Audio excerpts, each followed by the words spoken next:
Kalau kita melihat rapat-rapat DPR pun pasti ada perdebatan, pertentangan, perbedaan pendapat dan sebagainya. Itu biasa. Berbeda dengan kami. Kenapa? Pernyataan Rafli Harun di sini tidak bisa dikatakan sebagai pernyataan resmi kami. Lalu apakah dia bicara malam ini mewakili kami? Tidak bisa juga. Kenapa? Sudah dijelaskan dalam jati diri poin kelimanya, tidak boleh seorang pun berbicara ketika tidak berbicara atas nama kami. Baik. Ketika tidak melalui dewan deklarator yang membuat tulisan. Sama dengan Anda? Ya, kita terima saja kritiknya, kan sederhana. Nanti yang apa yang disampaikan Bung Adian itu menjadi masukan kita, ya kan. Nanti bagaimana kemudian kita bisa agile, bisa lebih lincah, ya kan. Bagaimana kita mengatur batas-batas individual dan batas-batas organisasional. Jadi menurut saya ya kita terima saja sebagai sebuah masukan. Oke, tadi Bung Debat panas melihat deklarasi gerakan koalisi aksi menyelamatkan Indonesia. Dengan yang lainnya itu biasa-biasa saja di kita.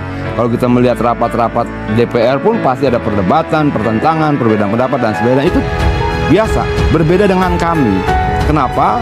Pernyataan Rafli kalau dibilang mengululukan seluruh kader PD Perjuangan juga tidak ya. Tapi Tidaknya satu warna lah. Tidak mengkritik seperti Anda. Tidak juga, karena kita ini kan anggota DPR RI ya. Tugas kita itu adalah melakukan pengawasan. Pengawasan terhadap apa? Undang-undang, anggaran, penggunaan anggaran, pelaksanaan undang-undang dan sebagainya. Itu menjadi tugas yang melekat secara konstitusional pada setiap anggota DPR RI. Bahwa kemudian dalam memandang masalah ada perbedaan antara satu anggota DPR yang lain, suara anggota DPR. Itu sama juga dengan Bung Refli, suara anggota kami. Dia tidak bisa berbicara atas nama kami. Saya bisa berbicara sebagai atas nama anggota DPR RI yang memang punya tugas konstitusional melakukan pengawasan. Dimanapun itu bisa.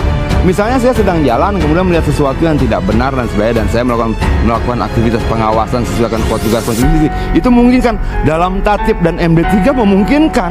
Tapi dalam tatip mereka dalam bentuk jati diri, dia tidak bisa mengatasnamakan kami saat berbicara malam. Apa bahayanya kalau Anda lihat dengan metode atau konsep seperti ini? Itu yang saya bilang, ini organisasi apa? Organisasi ini dalam jati dirinya sendiri sudah membelenggu kebebasan para anggotanya untuk menyikapi situasi ini. Kenapa? Mereka bergabung dalam sebuah organisasi, tapi seluruh pernyataannya adalah pernyataan pribadi nantinya. Kenapa? Apa bahayanya? Kenapa? Apa bahayanya? Ya ini kan mengganggu kerja mereka, membelenggu kerja mereka sendiri. Harun di sini tidak bisa dikatakan sebagai pernyataan resmi kami. Lalu apakah dia bicara malam ini mewakili kami? Tidak bisa juga.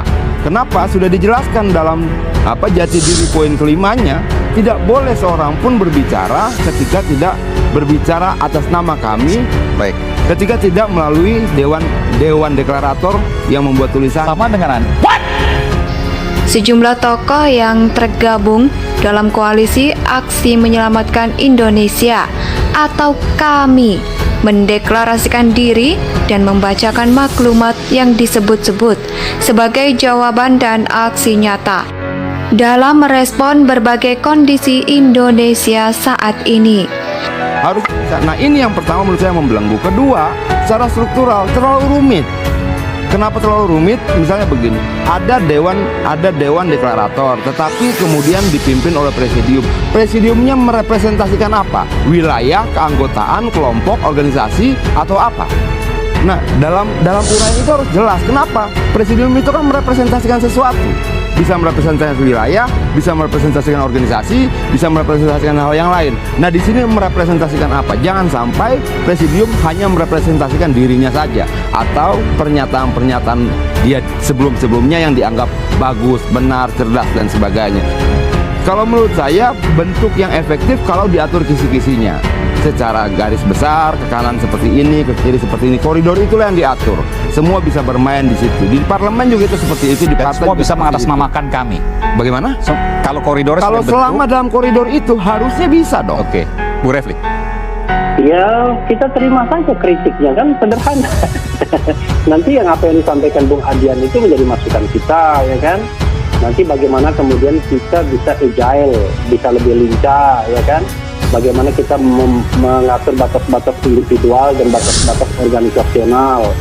Jadi menurut saya ya kita terima saja sebagai sebuah masukan. Ya, tadi Tapi di sisi lain, deklarasi tokoh yang tergabung dalam KAMI Ini disebut hanyalah gerakan barisan para mantan. Benarkah demikian? Simak pembahasan lebih lengkap bersama dengan politisi PDIP Adian Napitupulu dan salah satu tokoh yang tergabung dengan gerakan Kami, Refli Harun. Ini juga persoalan. Menurut saya tidak mau mengkaji tentang analisa ini mau apa. Arief Wiono bilang begini, ada yang bilang mau bikin partai politik dan sebagainya. Saya tidak mau masuk wilayah itu. Saya mau melakukan kajian secara intelektual, secara organisasional. Ini mungkin nggak bergerak cepat. Menurut saya tidak bisa. Bung Refli. Ini rentan persoalan di dalam mereka di kemudian hari. Oke, saya menangkap apa yang Anda sampaikan. Jadi gerakan ini didasari atau diawali dengan ketidakpercayaan antara anggota masing-masing, Bung Refli. Waduh, enggak juga. Malah saya sama sekali nggak mikir demikian ya. Justru karena kita saling percaya, makanya kemudian kita mempercayakan ada yang bergerak sebagai komisi kerja, ada yang bergerak sebagai presidium dan lain sebagainya. Saya pribadi misalnya kalau dibilang punya ambisi A, ambisi B, nggak ada sama sekali ya. Jadi kalau dikatakan tadi pengen ada beauty contest, alhamdulillah tidak, ya kan. Nah, tapi kalau yang lain kan saya tidak bisa kontrol. Yeah. Tapi intinya adalah saya melihat ini ya dari kacamata pribadi saya ya koalisi kebaikan saja. Oke. Kalau menurut saya begini loh. Kenapa sih harus diatur sampai sedemikian rupa? Ada ketidakpercayaan di dalam sendiri. Oke. Kalau bukan bagian dari Dewan Deklarasi membuat pernyataan tertulis, semuanya bukan pernyataan resmi kami. Kalau menurut saya, kalau memang ini sebuah gerakan moral di mana situasi kenegaraan bisa berubah sangat cepat, buat koridornya. Jadi saya ke kiri seperti apa, ke kanan seperti apa, paling luas seperti apa, paling jauh seperti apa. Bermainlah dalam koridor seperti itu. Ketika dibatasi seperti ini, sebenarnya, jangan-jangan mereka tidak saling mempercayai. Adian Napitupulu mengatakan, kenapa sih harus diatur sampai sedemikian rupa? Ada ketidakpercayaan di dalam sendiri. Oke, kalau bukan bagian dari deklarasi, membuat pernyataan terus tertulis, semuanya bukan pernyataan resmi. Kami, kalau menurut saya, kalau memang ini sebuah gerakan moral, di mana situasi-situasi kenegaraan bisa berubah sangat cepat buat koridornya. Jadi saya ke kiri seperti apa ke kanan? Sebenarnya paling luas seperti apa paling jauh? Seperti apa bermain dalam koridor? Seperti itu ketika dibantai seperti ini. Seluruh jangan-jangan tidak saling mempercayai. Ini yang dilakukan oleh banyak organisasi-organisasi yang sebenarnya menjadi organisasi politik. karena ada patronnya. Betul dong. Kalau misalnya dia gerakan moral, buka. Kenapa nilai moral belum tentu semua orang bisa sama pada satu hal. Baik. Ada nilai yang berbeda, cara pandang yang berbeda, latar belakang yang berbeda, sikap yang berbeda, situasi, banyak hal. Baik. Dan itu tidak bisa dihalangi hanya dengan pernyataan tertulis Dewan Deklarator. Ketika dipagari sedemikian rupa untuk mencegah nilai moralnya berbeda di dalam, ini serta-merta menurut saya mengarah pada gerakan politik. Kalau dia mengarah pada gerakan politik, pemilu masih jauh. Apakah kemudian mau menjelma menjadi partai politik di kemudian hari? Itu bisa saja sebagai sebuah kemungkinan. Tapi kalau kita kaji lebih jauh, tidak tepat waktunya. Menurut saya kita fokus saja pada jati diri kami dan isi deklarasinya tadi. Oke, Karena dia moral movement dan nilainya adalah Pancasila dan Undang-Undang Dasar, saya kira justified untuk negara ini. Perkara kemudian nanti kita berbeda pendapat mengenai suatu agenda tertentu atau suatu isu tertentu, ya itu sunatullah. Itu hal-hal yang tidak bisa kita hindari. Kan kira-kira begitu. Ya, kalau menurut saya begini loh. Kalau gerakan moral dia akan sangat terbuka terhadap semua pemikiran, semua ide, semua kritik. Kalau dia harus tergantung pada mekanisme Dewan Deklarator sebagai pagarnya, pagar sikap dan sebagainya, ini akan menjadi gerakan politik sebenarnya. Refli Harun kan orang yang nggak mau diikat dari dulu dengan partai politik, dengan struktur yang belak-belik dan lain sebagainya. Karena itulah saya merasa ya enjoy saja, karena saya masih punya room, bisa punya kebebasan untuk berbicara, tapi juga bisa membuat suatu isu yang menjadi common concern kita. Baik. Karena kalau kita ada common concern, biasanya lebih efektif untuk diperjuangkan ketimbang suara personal atau pribadi. Itu saja. Jadi Baik. menurut saya tak. Saya tanya terakhir Bung Refli, karena waktu sudah terbatas. Ya. Tadi Pak Gatot Nurmantio mengatakan bahwa pemerintahan saat ini terkait dengan oligarki dengan topeng konstitusi. Apa yang kemudian ingin disampaikan dari pernyataan yang sangat dalam ini? Ya tanya Pak Gatot dulu, karena kan Pak Gatot itu kan ada dua sesi ya, sesi mengenai deklarasi dan sesi pidato para presidium. Tapi saya bisa mengatakan begini fenomenanya. Kalau kita bicara oligarki politik, ya oligarki memang jelas sekali. Wujud dari oligarki itu misalnya masih dipeliharanya presidensial threshold, ya kan? Dan kita tahu bahwa oligarki politik itulah yang menentukan siapa yang akan jadi calon, siapa yang tidak. Refli? Iya, saya senang sekali dengan Bung Adian ini. Kan imajinasinya tinggi sekali. Saya aja belum berpikir sejauh itu gitu ya. Atau jangan Anda nggak menyadari bahwa ini memang akan jadi partai politik karena sudah dibatasi bahwa hanya orang-orang tertentu yang bisa kemudian menggariskan suara partai itu, suara apa namanya koalisi. Ini mirip sekali seperti partai politik, ada patron klien. Begini Bung Aiman ya, saya pada usia 20 tahunan itu rasanya bahkan ketika masuk sudah berhenti mengagumi orang. Jadi kalau mau mematronkan seseorang rasanya enggak lah ya. Itu satu.